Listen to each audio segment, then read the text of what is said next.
आगे एस मजुमदार जी प्रोफेसर राममूर्ति जी के लिए कुछ और कहते हैं। एस मजुमदार कहते हैं कि प्रोफेसर राममूर्ति जी जैक जॉनसन के बहुत दोस्ताना थे, यानी कि जैक जॉनसन जो हैं वह विदेशी शक्तिशाली पुरुष थे और वह उस समय भारत में आए हुए थे।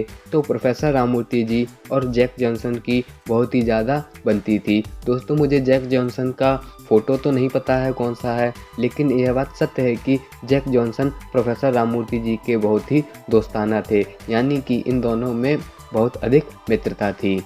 राममूर्ति को देखकर बहुत प्रोत्साहन मिला। एस मजुमदार कहते हैं कि राममूर्ति जी को देखकर मुझे प्रोत्साहन मिला। मैं जब भी उनसे मिला हूँ उन्होंने बड़ी ही विनम्रतापूर्वक मेरा अभिवादन किया। एस मजुमदार कहते हैं कि राममूर्ति के साथ वाले व्यक्ति जंजीरों को तोड़ देते थे, यानी कि जो राममूर्ति जी के साथ जो उनके शिष्य रहते थे वह भी तो शक्तिशाली थे, तो वह भी अपनी छाती पर जंजीरों को बांधकर तोड़ दिया करते थे। तो इसी प्रकार से एस मजुमदार का भी मन किया कि मैं भी अपनी छाती पर जंजीरों को बांधकर तोड़ दूं। तो सबसे पहले उन्होंने रस्सी को तोड़ने का प्रयास किया, लेकिन रस्सी तोड़ते समय ना जाने क्या हुआ कि एस मजुमदार कहते हैं कि मैं उस समय गिर गया और गिरने के बाद मुझे होश आया तो मैंने स्वयं को अपने बिस्तर पर पाया।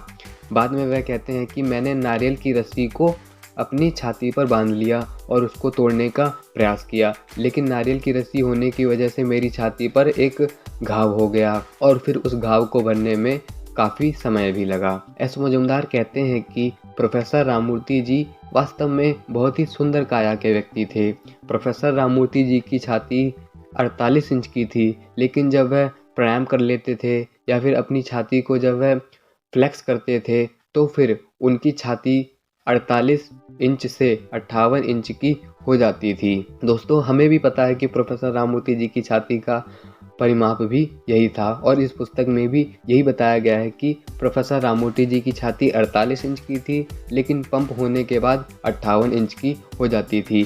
प्रोफेसर राममूर्ति जी की जो थाई थी वह 33 इंच की थी। यहाँ पर प्रोफेसर राममूर्ति जी की थाई का माप 33 इंच बताया गया है। तो उस समय प्रोफेसर राममूर्ति जी किसी भी प्रकार का किसी से भी कोई भी भेदभाव नहीं रखते थे।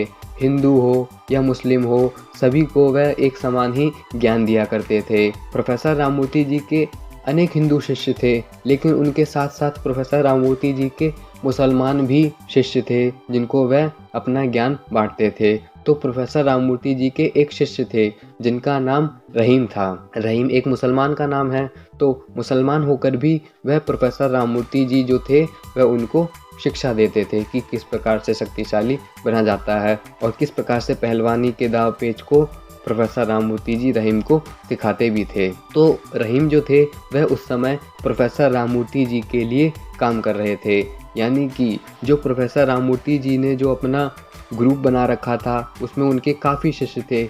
उन्हीं शिष्यों में से एक शिष्य रहीम जी भी थे जो प्रोफेसर राममूर्ति जी के आदेशों का ही पालन करते थे। उनके द्वारा ही सिखाई गई कुश्ती के द्वारा वह अन्य व्यक्तियों के साथ कुश्ती भी लड़ा करते थे।